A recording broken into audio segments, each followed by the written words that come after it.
Hello everyone, welcome you on ticker TV. માર્કેટની વાત કરીએ તો બીએસસી સેન્સેક્સ સ્પોટ ક્લોઝ થયું છે 76,693 પર 1,619 પોઈન્ટ્સના વધારા સાથે. નિફ્ટી 50 સ્પોટ ક્લોઝ થયું છે 23,290 પર 759 પોઈન્ટ્સના વધારા સાથે. અને બેંક નિફ્ટી સ્પોટ ક્લોઝ થયું છે 49,803 પર 511 પોઈન્ટ્સના વધારા સાથે. માર્કેટ બ્રેડ જોઈએ તો લાસ્ટ વીકમાં પોઝિટિવ રહ્યું હતું. બીએસસી 500 ક્લોઝ થયું છે 34,402 પર 622 પોઈન્ટ્સના વધારા સાથે. નિફ્ટી 500 ક્લોઝ થયું છે 21,764 પર 399 પોઈન્ટ્સના વધારા સાથે. નેક્સ્ટ આપણે જઈએ ટોપ ગેઇનર અને લૂઝર ઇન્ડેક્સ પર.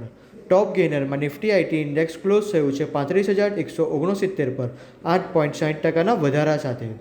ટોપ લૂઝરમાં નિફ્ટી પીએસસી ઇન્ડેક્સ ક્લોઝ થયું છે 10,293 પર 2.4%ના ઘટાડા સાથે.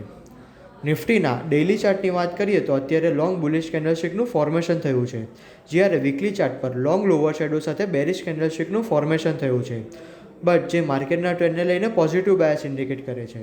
મોમેન્ટમ ઇન્ડિકેટર પર્ટિક્યુલર આરએસઆઈની વાત કરીએ તો આરએસઆઈ પણ ડેઇલી ચાર્ટ પર 59ના લેવલ પર ટ્રેડ કરી રહી છે, જે માર્કેટના ટ્રેન્ડને લઈને એક સાઇડવેઝ ટુ પોઝિટિવ ઝોનમાં ઇન્ડિકેટ કરે છે. નિફ્ટી અત્યારે 23,290ના લેવલ પર ટ્રેડ કરી રહી છે.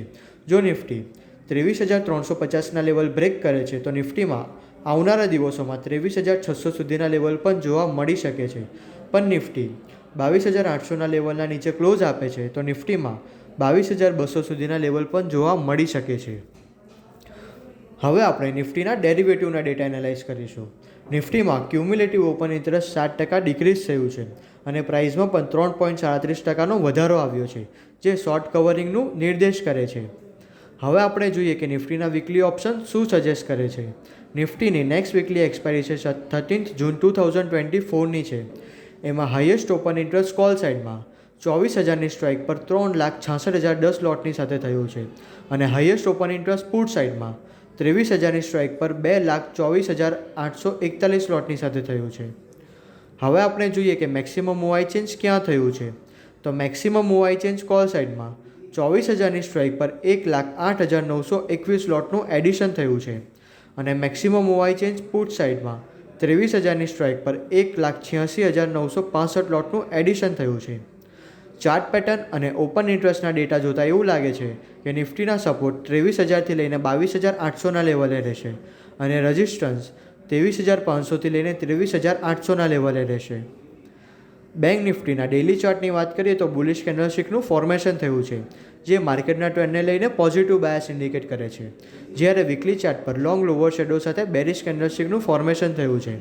મોમેન્ટમ ઇન્ડિકેટર આરએસઆઈની વાત કરીએ તો આરએસઆઈ પણ 56ના લેવલ પર ટ્રેડ કરી રહી છે, જે માર્કેટના ટ્રેન્ડને લઈને એક સાઇડવેઝ ઝોનનું ઇન્ડિકેટ કરે છે.